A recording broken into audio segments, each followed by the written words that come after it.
Satpam pun mengkonfirmasi jika tidak ada lampu yang dinyalakan di dalam gedung. Seorang pengendara motor sengaja memperhatikan menara ini, mengaku melihat lampu yang menyala secara bergantian.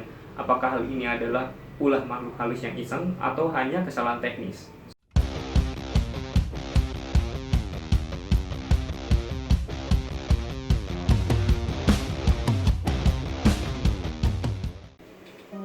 Halo semuanya, balik lagi bersama gue Biti Valdi.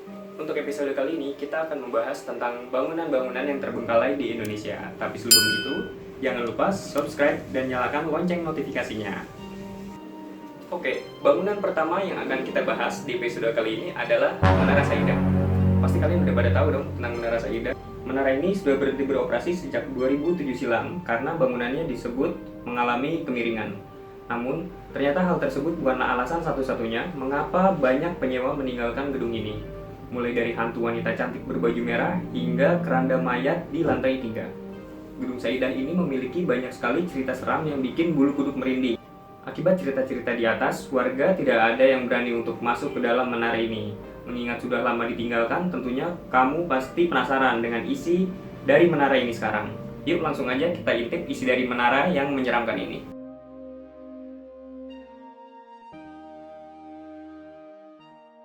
Ya, banyak sekali cerita-cerita mistis yang beredar di gedung tersebut.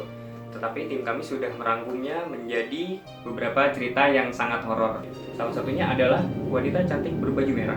Cerita di Menara Saidah ini dialami oleh dua orang satpam yang bertugas saat gedung ini masih beroperasi. Seorang wanita cantik berbaju merah meminta salah satu satpam tersebut menemaninya untuk mengunjungi adiknya yang berada di lantai 14. Ketika sampai di lift tersebut berjalan sangat lambat. Karena memang sudah lama alat ini tidak berfungsi seperti semestinya. Ketika lift sudah sampai di lantai 14, satpam tersebut baru tersadar jika wanita cantik berbaju merah tersebut sudah tidak ada di dalam lift. Satpam yang satunya kemudian menemukan koleganya dalam keadaan pingsan setelah kejadian tersebut. Yang kedua, makhluk halus penunggu lift. Masih di area lift, kisah yang satu ini menceritakan tentang makhluk halus yang mengganggu salah satu karyawannya. Sebelum gedung Saidah resmi ditutup, beberapa lantai memang sudah terlihat sepi. Seorang karyawan hendak mengambil dokumen yang tertinggal di ruang kerjanya dengan menggunakan lift tersebut. Setelah sampai di lantai yang dituju, ia menemukan bahwa lantai tersebut kosong. Dan dengan perasaan kaget, ia langsung kembali masuk ke dalam lift. Meskipun dia telah menekan tombol untuk mencapai lantai dasar, lift tersebut tetap tidak bergerak dan lampunya meredup. Karena panik, dia memutuskan untuk menggunakan tangga darurat. Di setiap lantai yang dia lalui, pintu lift kerap terbuka seolah mengundang karyawan tersebut untuk masuk ke dalamnya. Cerita horor di Menara Saidah selanjutnya adalah mengenai lampu yang menyala dengan sendirinya. Meskipun gedung ini sudah lama ditinggalkan, beberapa orang ternyata masih melihat lampu di beberapa lantai di dalamnya menyala. Satpam pun mengkonfirmasi jika tidak ada lampu yang dinyalakan di dalam gedung. Seorang pengendara motor sengaja memperhatikan menara ini, mengaku melihat lampu yang menyala secara bergantian. Apakah hal ini adalah ulah makhluk halus yang iseng atau hanya kesalahan teknis? Semuanya kerap menjadi misteri. Oke, itu tadi cerita tentang Menara Saidah. Mungkin kalian semua ada cerita tersendiri mengenai Menara Saidah ini? Tulis di kolom komentar ya. Yuk, lanjut ke cerita selanjutnya. Oke, tempat mistis selanjutnya yang akan kita bahas adalah bioskop Atom yang berlokasi di Citerep, Bogor. Bioskop Atom Citerep yang terbengkalai sejak 1998 lalu sering dikaitkan dengan hal berbau mistis. Salah satunya disebut tempat aborsi seorang gadis belia. Informasi terhimpun dari berbagai sumber. Penampakan makhluk halus yang terjadi di bioskop Atom seperti sundel bolong berbaju serba putih khas noni Belanda. Eksistensi bioskop rupanya tak bertahan lama, tak sampai 20 tahun. Bioskop Atom menutup diri untuk penonton pada tahun 1998. Makhluk halus yang menempati tempat yang sudah tidak lama dihuni seringkali menjadi cerita-cerita mistis warga sekitar. Tidak hanya terkenal angker, biasanya keberadaan mereka juga mengganggu orang-orang yang berkunjung di tempat tersebut. Banyak cerita soal keangkeran suatu tempat membuat lokasi tersebut menjadi terkenal dan akhirnya dijadikan salah satu lokasi untuk uji nyali. Berikut penampakan dari bioskop tersebut. Bagian ini adalah Atom Teater dari bagian depan.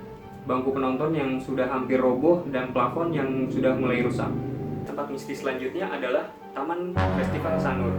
Kalian pasti ketika mendengar kata Bali adalah pantai yang indah, taman-taman tempat wisatanya banyak, lalu pantai-pantainya juga bagus.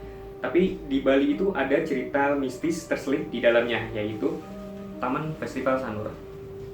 Taman Festival Bali dulunya merupakan salah satu tempat hiburan megah dan termewah yang ada di Pulau Bali. Lokasinya pun terbilang strategis karena di dekat pantai Padang Galak yang luasnya mencapai 8,98 hektar. Sehingga selalu menarik perhatian para wisatawan pada kala itu. Bayangkan saja, di sana ada pertunjukan teater 3 dimensi, gunung yang terus meletus, kolam buaya, dan banyak lagi yang menarik lainnya. Orang-orang Bali pun sering dibuat kagum atas pembangunan taman festival ini karena memang sesungguhnya yang ada di dalamnya itu benar-benar bagus dan indah. Jadi tidak heran jika taman bermain ini tidak pernah sepi dikunjungi wisatawan turis asing setiap harinya.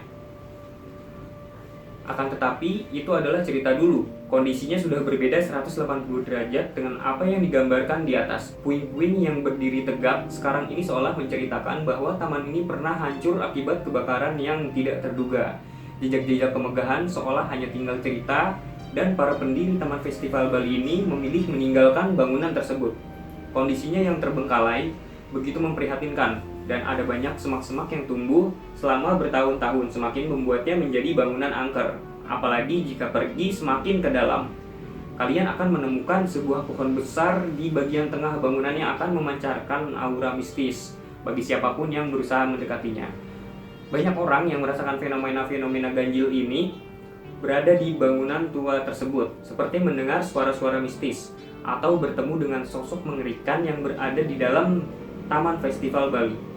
Dan bahkan ada yang pernah bertemu dengan buaya-buaya kanibal. Para pengunjung juga takut jika berkunjung sendirian, sehingga mereka cenderung mengajak teman atau rombongan saat masuk ke dalamnya. Taman Festival Bali yang sudah tidak beroperasi sejak tahun 2000 ini memang masih menyimpan banyak sekali misteri. Yaitu tadi, Taman Festival Bali.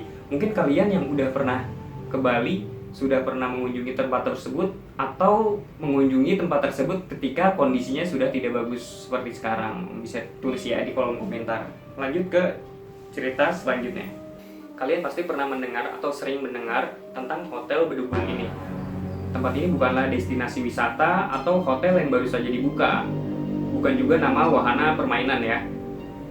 Ghost Palace adalah julukan dari tempat tersebut. Nama julukan tersebut disematkan oleh warga dan wisatawan asing yang senang dengan acara-acara berbau mistis pada sebuah hotel di kawasan daerah Bedugul tersebut. Sesuai dengan namanya, Ghost Palace Hotel diyakini sebagai penginapan yang berhantu dan menjadi istana bagi makhluk supranatural. Berada di kawasan pegunungan di dataran tinggi Bedugul, sekitar 50 km dari sebelah utara kota. Ghost Palace Hotel berdiri dengan tegak bak bangsawan tua yang sudah terkapar. Patung ular di tengah hotel nampak seakan geram. Kesan angker ini terasa semakin kuat saat melihat penginapan yang dibangun ala hotel mewah bintang 5 ini. Dihiasi dengan tanaman merambat, rumput liar, dan lapisan kusam di dindingnya. Lantainya terbuat dari batu marmer yang sayangnya tak lagi pernah dibersihkan. Walau begitu, kamu masih bisa merasakan kemegahan Ghost Palace Hotel saat berkunjung di Bali. Selama ini, dari 1 dekade berdiri terlantar, Ghost Palace Hotel masih menyimpan perabotannya dan perlengkapan hotel yang sengaja disediakan untuk menyambut para tamu. Sebelum akhirnya penginapan ini ditinggalkan, kisahnya datang dari warga sekitar. Konon kabarnya, Taman Rekreasi Hotel dan Resort tadinya adalah sebuah penginapan yang beroperasi secara aktif dan dipenuhi tamu. Suatu hari, semua orang secara tiba-tiba menghilang dalam satu malam. Diduga, para penghuni meninggalkan hotel karena diganggu oleh makhluk-makhluk astral. Makhluk astral itu berasal dari para pekerja konstruksi yang meninggal saat bekerja karena terlalu lelah saat membangun Bedugul Taman Rekreasi Hotel dan Resort. Menurut cerita warga setempat, mereka kerap melihat sosok wanita berambut pendek keluar dari hotel dan menggoda para pengemudi. Dia juga sering berjalan-jalan di sekitar hotel. Ada pula kabar yang menceritakan bahwa hotel berhantu ini sering mengeluarkan suara keramaian pada saat-saat tertentu. Dulunya, Ghost Palace Hotel dijaga oleh 2 orang yang dikenal sebagai penjaga kebersihan dan penjaga gerbang. Sebab sejak ditinggalkan oleh penghuninya, hotel ini tidak terbuka untuk umum. Hingga saat ini, banyak blogger atau wisatawan penyuka destinasi mistis yang menyempatkan diri untuk melihat-lihat sendiri kejadian yang pernah ada di sana. Meskipun begitu, di masa sekarang ini, kabarnya tidak ada orang yang diperbolehkan untuk memasuki kawasan Ghost Palace tersebut. Bagaimana dengan kalian? Apakah kalian akan menyempatkan diri untuk berkunjung ke Ghost Palace tersebut? Oke, lanjut ke cerita selanjutnya. Oke, untuk bangunan terbengkalai kelima, kali ini ada di Villa Kaliurang. Kawasan wisata Kaliurang memang dikenal memiliki beberapa unit rumah tua peninggalan kolonial. Hampir setengah dari areanya banyak ditemukan bangunan berumur. Beberapa rumah masih tampak terawat juga. Tapi, ada juga yang telah rusak karena lama ditinggalkan oleh penghuninya. Melihat rumah terbengkalai, pasti menimbulkan pertanyaan dong, bagaimana dan apa cerita yang tersembunyi di balik bangunan tersebut. Bangunan 2 lantai yang megah, namun temboknya telah banyak dijalari tumbuh-tumbuhan. Begitupun dengan bagian atas genteng. Sekitar tahun 1953, bangunan ini merupakan rumah pemilik seorang guru besar salah satu universitas yang ada di Yogyakarta. Namun kini telah berpindah ke pemilikan. Tempatnya cukup nyaman. Di balik rumah ini terdapat bukit dengan pohon pinus yang menjulang tinggi. Ketika turun kabut, tempat ini menjadi semakin mistis. Belakangan, rumah terbengkalai ini menjadi sorotan publik di media sosial. Konon, banyak generasi milenial yang menganggap tempat ini instageni. Memang di satu sisi bangunan ini terkesan sangat horor. Namun, dengan arsitektural Eropa yang eksotis, juga bukit pinus di belakangnya membuat properti ini memiliki nilai lebih. Memang kesan horor masih terasa kental, apalagi beberapa bagian bangunan ini telah hancur karena terkena dampak erupsi dari Gunung Merapi pada tahun 1994. Setelah itu, belum tersentuh lagi rekonstruksi sama sekali. Ya, itu tadi cerita-cerita bangunan terbengkalai yang ada di Indonesia. Bagaimana kalian? Apakah sudah pernah ke tempat-tempat tersebut atau pernah mengunjungi atau bahkan hanya lewat saja? Boleh diceritakan di kolom komentar. Ya, itu tadi cerita-cerita tentang bangunan-bangunan terbengkalai yang ada di Indonesia. Dukung terus channel kita dan tunggu video-video kita selanjutnya.